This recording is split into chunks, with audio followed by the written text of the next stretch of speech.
Rais wa Marekani Donald Trump anasema anaamini kiongozi mkuu wa Jamhuri ya Kiislamu ya Iran Mojtaba Khamenei bado yuko hai licha ya kutokuwepo hadharani tangu alipochukua madaraka baada ya kuuawa kwa baba yake mwezi Februari. Rais huyo wa Marekani wakati huu anaamini kwamba Mojtaba Khamenei yupo hai, ingawa wakati fulani hakuwa na imani hiyo, akiamini pengine huenda ameuawa na hakuna kiongozi katika Jamhuri ya Kiislamu ya Iran. Lakini kadri siku zinavyozidi kusonga, imani yake inamjia anasema Bwana Trump, sidhani kama amefariki. Alimwambia mtangazaji wa Marekani mwenye msimamo wa kihafidhina Glenn Beck, akisema Khamenei alijeruhiwa vibaya upande wa kushoto wa mwili wake ukiwemo mkono na mguu. Mojtaba Khamenei bado anaongoza Iran wakati mashambulizi ya Marekani na Israel yakiendelea.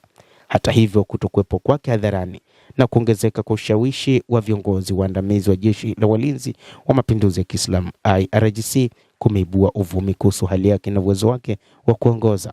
Baba yake Ayatollah Ali Khamenei aliuawa katika mashambulizi ya mabomu yaliyoashiria kuanza kwa mashambulizi ya Marekani na Israel dhidi ya Iran.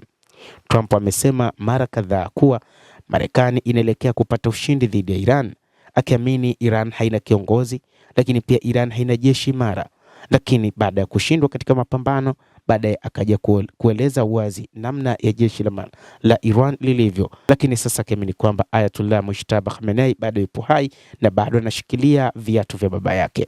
Hata hivyo, Marekani bado haijafanikiwa kuhakikisha Iran inafungua kikamilifu mlango wa bahari wa Hormuz au kukabidhi silaha na vifaa vyake vya kinyuklia.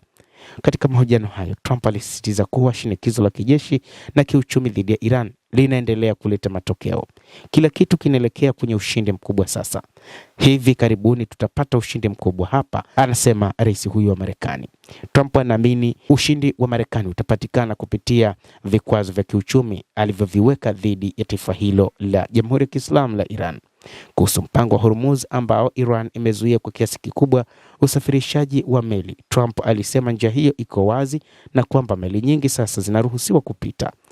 Alisema migodi ya baharini katika eneo hilo imeondolewa na Marekani inaendelea kusaidia meli kupita, lakini hakuna taarifa za wazi zinazoonyesha kwamba meli zinapita katika eneo hilo la mlango wa bahari wa Hormuz.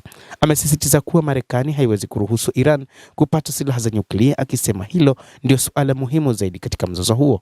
Alidai kuwa tayari amewahi kuzuia Iran kupata silaha hizo mara 2 hapo awali.